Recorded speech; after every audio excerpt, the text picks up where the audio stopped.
യെശയ്യാ പ്രവാചകന്റെ പുസ്തകത്തിൽ നിന്ന് ഇന്നത്തെ ധ്യാനത്തിനായി ഒരു വാക്യം വായിക്കാം. 57-ാം അധ്യായത്തിൻ്റെ 18-19 വാക്യങ്ങളാണ് നമ്മൾ ധ്യാനിക്കാൻ പോകുന്നത്. യെശയ്യാ പ്രവാചകന്റെ പുസ്തകം 57-ാം അധ്യായത്തിൻ്റെ 18-ാമത്തെയും 19-ാമത്തെയും വാക്യം. ഞാൻ അവരുടെ വഴികളെ കണ്ടിരിക്കുന്നു, ഞാൻ അവരെ സൗഖ്യമാക്കും, ഞാൻ അവരെ നടത്തി അവർക്ക് അവരുടെ ദുഃഖിതന്മാർക്ക് തന്നെ വീണ്ടും ആശ്വാസം വരുത്തും. ഞാൻ അധരങ്ങളുടെ ഫലം സൃഷ്ടിക്കും, ഞാൻ അധരങ്ങളുടെ ഫലം സൃഷ്ടിക്കും. ദൂരസ്ഥനും സമീപസ്ഥനും സമാധാനം സമാധാനമെന്നും ഞാൻ അവരെ സൗഖ്യമാക്കുമെന്ന് യഹോവ അരുളിച്ചെയ്യുന്നു. യെശയ്യാ പ്രവചനം 57-ാം അധ്യായം വളരെ ശ്രദ്ധേയമായൊരു അധ്യായമാണ്. നീണ്ട മണിക്കൂറുകൾ പഠിച്ചാലും ധ്യാനിച്ചാലും തീരാത്ത സന്ദേശങ്ങൾ ഇതിനകത്തുണ്ട്. സ്തോത്രം. ദൈവത്തിൻ്റെ ജനം ദൈവത്തിൽ നിന്ന് അകന്നുപോയ സാഹചര്യത്തിലാണ് ദൈവം ഈ സന്ദേശം പറയുന്നത്.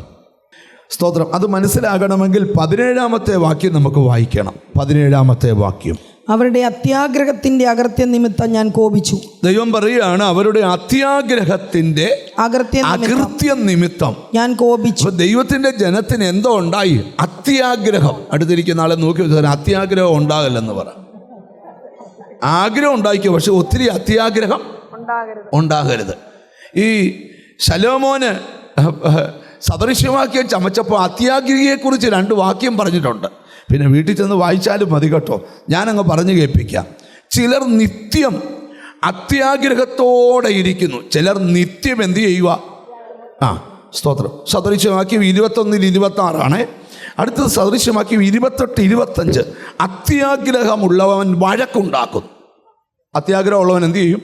എല്ലാവരും വഴക്കുണ്ടാകും. പൈസ തന്നില്ല, അവരെന്നെ വീട്ടിൽ വിളിച്ച് യോഗത്തിന്, പാസ്റ്റർമാരും ഉണ്ട് കേട്ടോ, സ്വോത്രം, അവരെന്നെ യോഗത്തിന് വിളിച്ചിട്ട് എനിക്ക് സ്വോത്രാഴ്ച തന്നു. അങ്ങനെയൊന്നും വഴക്കുണ്ടാക്കരുത്. അതൊക്കെ അത്യാഗ്രഹികൾ എന്തോ ചെയ്യുമെന്നാ വഴക്കുണ്ട്. ഞാനല്ല പറഞ്ഞ, ശലോമോനാ പറഞ്ഞ്. അത്യാഗ്രഹി എന്തു ചെയ്യും? വഴക്കുണ്ടാക്കും. അങ്ങനെ നമുക്കാർക്കും ആഗ്രഹങ്ങൾ നല്ലതാണ്, പക്ഷെ ഒത്തിരി അത്യാഗ്രഹം പാടില്ല. സ്തോത്രം. കാരണം ഞാൻ നിങ്ങളോട് പറയാം, സ്തോത്രം, 2 ലക്ഷം രൂപ ബാങ്കിലുള്ള ആളും, സ്തോത്രം, 100 കോടി രൂപ ബാങ്കിലുള്ള ആളും മരിക്കുമ്പോൾ ഒന്നും കൊണ്ടുപോകില്ല. കൊണ്ടുപോകും. ഒന്നുമില്ലാത്തവനായിട്ട് വന്ന് ഒന്നുമില്ലാത്തവരായിട്ട് പോകുന്നത് ആ ജീവിതം. അപ്പോൾ ഇവർക്ക് ഞാൻ അവിടെ അത്യാഗ്രഹം എന്ന പദത്തിൽ നിൽക്കുന്നില്ല. അത്യാഗ്രഹം ഉണ്ടായപ്പോൾ സംഭവിച്ചത് അവിടെ എഴുതിയേക്കുന്നത് ശ്രദ്ധിച്ചു കേട്ടെ. സ്തോത്രം. അത്യാഗ്രഹത്തിന്റെ അവരുടെ അത്യാഗ്രഹത്തിന്റെ അകൃത്യം നിമിത്തം ഞാൻ കോപിച്ചു. ദൈവം കോപിച്ചു. ആരോട്? ദൈവത്തിന്റെ ജനത്തോട്. ആര് കോപിച്ചു? ദൈവം കോപിച്ചു. അവരെ അടിച്ചു. ഈ ചിലരൊക്കെ പ്രാർത്ഥിക്കാൻ വരുമ്പം ചിലർ ചോദിക്കണം, പാസ്റ്റർ ഇത് പിശാചിന്റെ ബന്ധനമാണോ ദൈവകോപമാണോ?